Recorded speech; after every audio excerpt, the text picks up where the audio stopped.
Give the call to the Honourable the Leader of the Opposition. Well, with much pleasure, Mr Speaker. Thank you very much. My question is to the Prime Minister. Prime Minister, under your government, Australians are on average $8,000 a year worse off.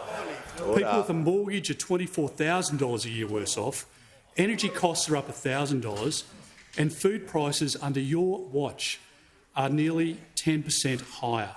Prime Minister, isn't every Australian worse off as a result of your broken promises and bad decisions? Give the call to the Prime Minister. Thanks very much, Mr Speaker.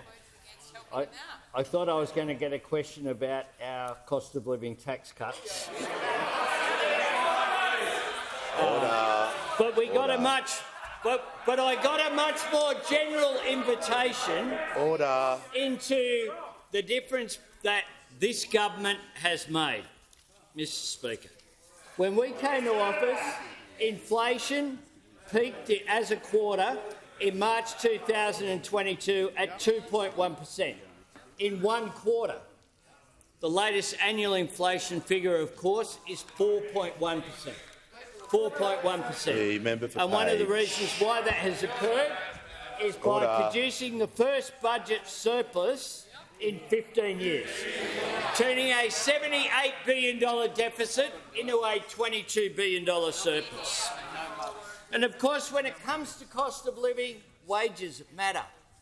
Wages matter. Outside of the pandemic, the biggest drop in real wages this century occurred in guess which quarter? March 2022, down 1.4% in 1 quarter. Now we have the fastest wage growth in 15 years, with real wages rising for 2 consecutive quarters. 2 quarters in a row, Jim. 2 quarters in a row. We were down 3.5%. On jobs, we inherited a sluggish labour market.